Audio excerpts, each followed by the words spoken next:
어제 국내 코로나19 신규 확진자가 1,953명 발생해서 나흘 만에 2,000명 아래로 내려왔습니다. 하지만 단풍철이 겹친 이번 한글날 연휴 기간에 추가 확산이 우려되면서 다음 달 중순까지 방역이 강화될 텐데요. 자세한 소식을 오늘 백순영 가톨릭대 의대 명예교수와 함께 짚어보도록 하겠습니다. 교수님 어서 오시죠. 예, 안녕하세요. 예, 반갑습니다. 인구가 밀집한 수도권에서는 계속해서 확진자가 나왔었고 현재 비수도권의 이 확산세가 심상치가 않습니다. 여기에 더 우려스러운 건 말씀드린 것처럼 이제 오늘부터 시작되는 한글날 연휴인데요. 추가 확산 우려 좀 어떻게 보시는지요? 추석 연휴 기간에 이 추가 확산 우려는 상당히 제한적으로 좀 안심할 정도는 되는 것 같은데 역시 개천절 한글날 이 연휴가 한꺼번에 있는 바람에 지금 좀 위험스럽습니다. 지금 현재 상황을 보면 오늘은 1,953명으로 어제보다는 223명 줄었고요. 지난 한 주의 하루 평균 확진자의 수를 보면 이 좀 다행스러운 것이 2,000명 아래로 떨어져서요. 1,988명인데 그 이전 주에 2,475명이니까 487명. 일단 추석 연휴 지난 다음에 급격히 늘었던 부분들은 어느 정도 안정돼 가고 있다고는 볼 수가 있기 때문에 이번 추석 이후에 영향도 아직 있겠지만 한글날 개천절 이 두 번의 이 연휴의 휴가철에 서울 수도권에서의 이 휴가들을 가면서 비수도권의 확산 이것이 아직은 우려가 되는 상황이지만 지금까지 본 것으로는 우리가 7월 말 8월 초에 이동했을 때 좀 많이 늘어난 거 이외에는 사실 연휴가 있었다고 그래서 많이 늘어난 경우는 없었는데요. 하여튼 이번이 마지막이고 예방접종률은 굉장히 높아지고 있는데 비해서 사실은 그 환자 수는 그렇게 줄어들고 있는 상황은 아니기 때문에 좀 조심해야 될 것이고요. 특히 지금 서울 수도권이 80%에 가까운 환자가 나오고 있는데 이 무증상 감염들이 많은 사람들이 자기도 모르는 사이에 휴가지에서 접촉을 하면서 감염이 늘어나게 되고 지역사회 감염이 나타나고 다시 수도권으로 돌아오는 이런 상황이 몇 번 반복이 되게 되면은 사실 위험한 부분들도 분명히 있고요. 여러 가지 지표들도 뭐 그런 것들을 나타내주고 있기 때문에 지금 앞으로 10월 말까지 우리가 예방접종이 한 70% 이상, 우리 국민의 70% 이상 되는 시기까지는 굉장히 조심하고 확진자 수를 어느 정도 감소를 시켜야만이 이 단계적인 일상 회복을 좀 시작할 수 있을 것으로 보입니다. 네, 나흘 만에 2,000명 아래로 내려놓았습니다만 말씀해 주신 것처럼 여전히 우려스러운 부분들이 많이 있는데 이 부분에 대해서도 좀 여쭤봐야 될 것 같습니다. 언제 어디서 감염됐는지 알지 못하는 환자의 비율이 30%대, 그리고 선행 확진자와 접촉한 뒤에 감염되는 확률이 지금 현재 50% 정도로 나타나고 있습니다. 이러한 비율들이 의미하는 건 어떻게 좀 받아들이면 되겠습니까? 지금 30%라고 말씀하셨는데 사실은 40%에 가깝습니다. 감염균으로 알 수 없는 환자의 비율이 뭐 엊그제만 해도 36.5%였던 것들이 그전에는 38%까지 가고 이게 최대치를 거의 갱신하고 있는 상황이거든요. 이 상황은 무엇을 뜻하는 것이냐 하면은 사실 우리 지역사회에 있어서 감염원을 알 수 없는 사람들이 너무나 많다. 누가 감염되는지 알 수 없다. N차 감염의 무증상 감염이 상당히 넓게 퍼져 있다는 것을 뜻하고 사실 큰 집단 감염보다는 개인적인 접촉에 의해서 감염이 되는 경우가 50%를 넘고 있다는 것은 우리 방역망 통제에 없는 사람들이 많이 있다는 것이죠. 즉 방역망의 통제 안에서 관리되고 있는 즉 자가격리를 하고 있는 사람들보다는 그렇지 않은 사람들이 훨씬 많다는 것을 뜻하고 또 이 상황이 계속 악화될 수밖에 없는 것이 환자 수가 급격히 늘어나다 보니까 역학조사를 제대로 하지 못해서 접촉한 밀접 접촉자를 바로 찾아내지 못한다면은 시간이 걸리면서 그 밀접 접촉자가 또 N차 감염을 일으킨 이후에 밀접 접촉자라고 자가격리를 시키게 되면은 이것이 악순환이 되게 되거든요. N차 감염은 일어난 다음에 자가격리를 시키는 상황이 되기 때문에 지금 이것이 점점 늘어나는 상황이 되고 있어서 통제가 굉장히 어렵습니다. 그래서 감염 대생산 지수도 그렇고 이런 감염 경로 불명 또 이런 밀접 접촉자의 비율들 이런 것들을 찾아내는 역학조사가 지금 델타 변이주의 확산세를 못 따라가고 있다는 상황이기 때문에 이런 부분이 앞으로 당분간은 좀 급격한 감소는 어려워 보이는 이유이죠. 예, 알겠습니다. 앞서서도 계속 저희가 짚고 있지만 아무래도 지금 당장 가장 걱정되는 요소는 한글날 연휴 아니겠습니까? 그래서 정부에서도 일단은 오늘부터 전세버스에 QR코드를 이제 도입하는 등 가을철 방역 대책을 시행하기로 했는데 이런 대책들이 이번 연휴에 좀 이 확진자를 줄이는데 효과가 있으리라고 보십니까? 글쎄요. 제일 먼저 이렇게 단체로 관광을 여러분들이 가는 것 자체가 장거리로 가는 것 자체가 좀 자제가 되었으면 좋겠는데 예. 지금이 단풍철이니까 뭐 가는 건 어떻게 할 수가 없을 것으로 보이고요. 일단 방역 수칙을 잘 지키면서 가야 되겠죠. 지금까지는 QR코드 안 했었는데 QR코드 하고 손 씻기 잘 하면서 또 타면서 여러 가지 거리두기들도 잘하고 마스크 꼭 쓰고 하는 예. 것인데 이제 우리가 일반적으로 관광버스를 타고 장거리로 가게 되면 안에서 자리 이동하면서 뭐 술도 마시고 음식도 예. 먹고 노래도 부르고 춤도 추고 하는데 이런 행동들 모든 행동들을 다 안 해야 된다는 것이죠. 지금 올해 이번 특히 단풍철 또 한글날 이 시기에 단체 관광이라는 것은 좀 여러 가지 제한을 둬야만 될 수밖에 없고 또 그 안에서 결국은 앉아 있으면서도 가능한 한 대화를 하지 말고 주무시든지 혼자서 뭐 책을 보시든지 하면서 아주 얌전하게 가지 않는 한 감염 위험이 있는 것이고 예. 또 기사님도 그 차 안에 관광버스 안에서의 위생 소독, 환경 소독과 또 환기를 잘 해주시게 되면은 사실 오고 가면서 감염될 가능성은 거의 없어 보이기는 하지만 또 타고 내리고 그러면서 접촉이 아무래도 있을 수밖에 없기 때문에 예. 매번 그것을 소독할 수도 없고 그러니까 개인적으로 잘 손도 닦고 접촉하지 않도록 조심하는 개인적인 위생 수칙이 중요해야 될 것으로 보이고요. 예. 사실 관광지에 갔을 때에도 일단 그 다중이용시설, 식당이나 카페에 갔을 때 너무 여러 사람들이 모여가고 오랜 시간 머무는 것은 좀 피하셔야 될 것 같고요. 일반적으로 우리가 지금 휴가철에서 지켜야 될 일들, 관광버스인 경우에 있어서는 사실은 좀 단체로 가는 경우들도 많이 있고 다른 사람들을 만날 기회들이 많기 때문에 가능한 한 자기 맨날 만나는 사람들 안에서 접촉이라면 큰 문제가 없지만 예. 다른 사람들하고 접촉할 때는 좀 주의하셔야겠다고 말씀드리고 싶습니다. 예, 뭐 QR코드 도입 등 여러 가지 방역 대책도 중요하지만 역시나 가장 중요한 것은 개인들이 어떻게 이 방역 수칙을 지켜나가느냐인 것 같습니다. 자, 이런 가운데 정부가 이제 다음 달 단계적 일상 회복, 즉 위드 코로나를 위한 준비도 이제 서둘러서 하고 있는 상황인데 그간에 이제 재택 치료 대상이 대체로 좀 제한이 됐었는데 대폭 좀 확대가 됐습니다. 아무래도 단계적 일상 회복을 위해서는 이런 재택 치료 확대도 불가피하게 결정이 내려졌다라고 봐야 되겠습니까?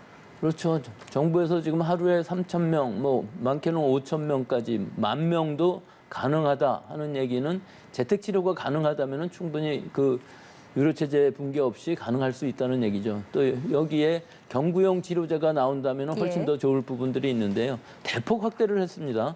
70세 미만의 경증 무증상 확진자라면 모두 대상이 될 수 있다.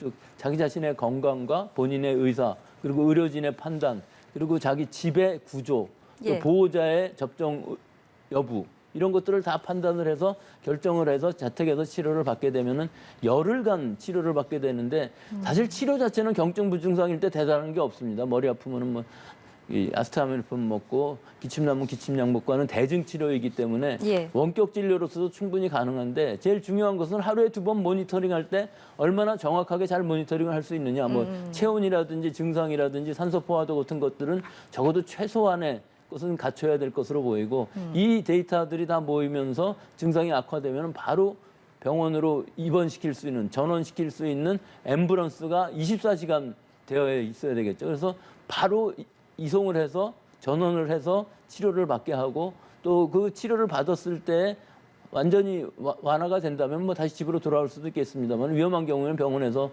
완치될 때까지 있는 것이 좋겠죠. 예. 여기서 이제 제일 중요한 것들이 그럼 집안에서의 행동은 어떻게 해야 되느냐 하는 것은 이 자기 보호자라는 뜻은 감염이 안 되어 있지만 감염될 가능성이 있다는 것이기 때문에 완전히 격리된 생활을 할 수가 있어야죠. 얘기할 때도 2m 떨어져서 얘기하고 예. 잠자는 것, 식사, 화장실 다 따로 쓸 수 있는 환경이면 되는데 여기에 이제 또 한 가지 더 복잡한 것이 어린아이들까지 있을 경우는 이 어린아이들은 예방접종을 못 받았을 경우에 완전히 격리를 하고 주변 환경 소독을 잘해서 절대로 이 접촉에 의한 감염이 일어나지 않게끔 하는 주의들 이런 것들을 잘하고 나면은 10일이면은 면제가 되는데 같이 보호자로 있으신 분은 예방접종을 받았을 경우에는 같이 면제가 될 수 있지만 예. 예방접종을 안 받으신 분은 그 이후에 잠복기가 있으면서 또 증상이 확진이 될 가능성이 있기 때문에 좀 더 시간이 지나서 면제가 되게 되어 있습니다.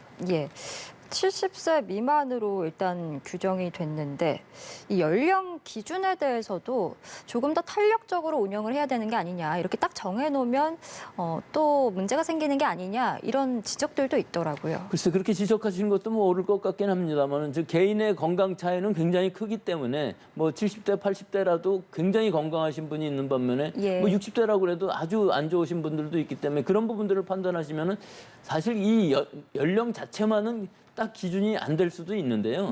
그래도 어느 정도 70세 이상 정도는 이 자택 치료하는 거를 좀 위험하지 않을까 그런 생각을 하는 것이 급격히 악화될 가능성이 있기 때문에 이제 그런 부분이고요. 예. 그런 의료진의 판단에 의해서 좀 탄력적으로 하는 것도 그렇게 나쁘지 않다고 생각하고 예. 아마 이게 우리가 완화가 된다 그러면은 이런 부분은 좀 더 탄력적으로 할 수가 있게 될 수 있을 것으로 보입니다. 예. 그리고 또 걱정되는 지점 중 하나가 아무래도 재택 치료 같은 경우에는 의사를 직접 대면하는 게 아니다 보니까 비대면 진료이고 이 환자의 어떻게 보면 설명만으로 의료진이 처방을 내리는 거잖아요. 그 과정에서 조금 걱정되신다는 분들도 있는 것 같아요.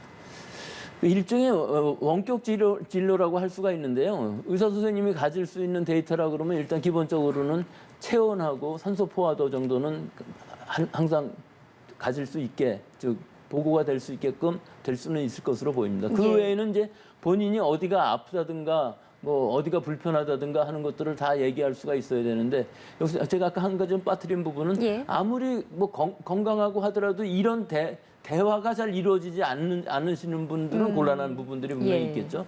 그래서 그 대화에 의해서 자기 몸의 상태를 잘 판단하고 잘 얘기할 수 있는 그런 상황이 된다 그러면 막 원격 진료라는 것이 그다지 문제가 될 것 같이 보이지는 않습니다만은 그래도 아무래도 한계는 있겠죠. 예. 그렇기 때문에 좀 선제적으로 미리 증상이 악화될 기미가 보이면은 바로 전원을 시킬 수 있는 방법. 특히 산소 포화도가 굉장히 중요하기 때문에 이 호흡기 질병에 있어서 산소 포화도가 나빠진다고 그러면은 바로 미리 전원할 수 있는 시스템을 갖추는 것이 중요할 것으로 보입니다. 예.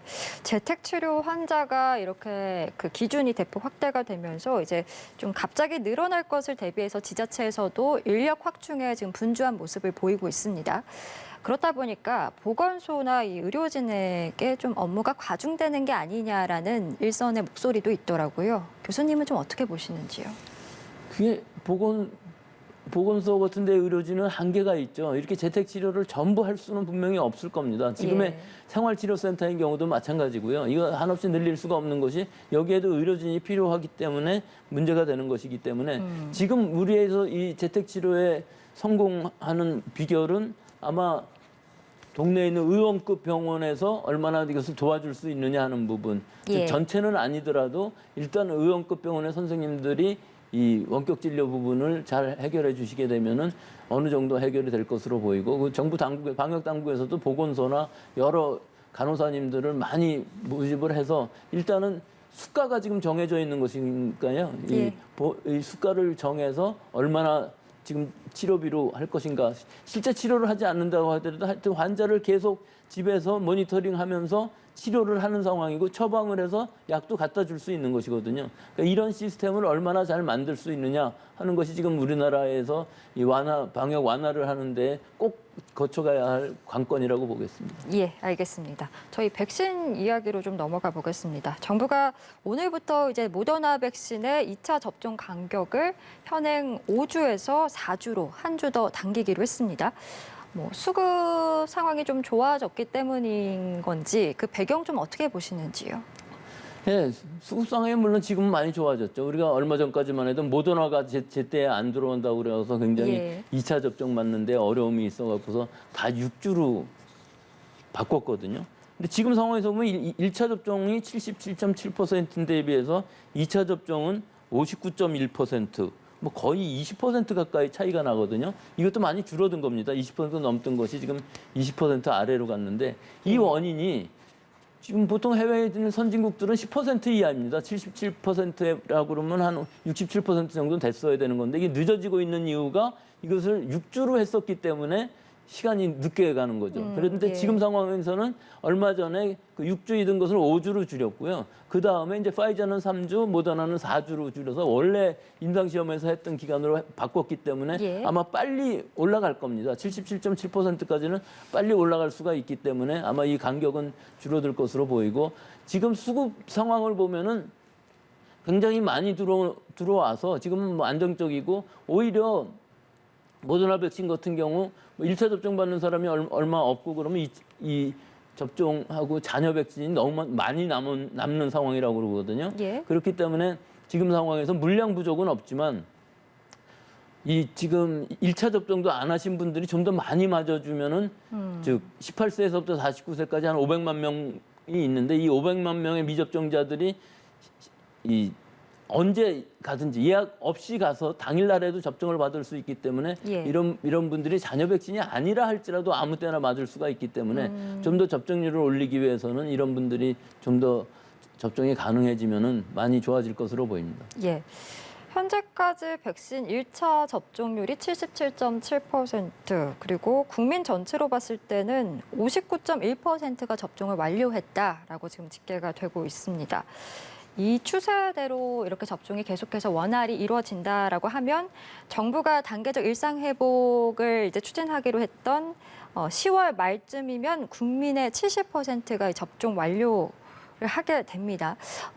이 가능성은 좀 어떻게 보시는지요? 예, 지금 상황으로 보면은 2차 접종을 주로 하고 있기 때문에 지금 59.1%에서부터 70%까지 가는 데는 한 20% 정도 남은 거거든요. 예. 그러니까 한 1,000만 명 정도 맞으면 그 정도 갈 수 있는 것이기 때문에 지금 날짜별로 계산을 해보더라도 이 10월에 25일, 26일 그 주에는 70%를 넘어갈 것 같아요. 그래서 예.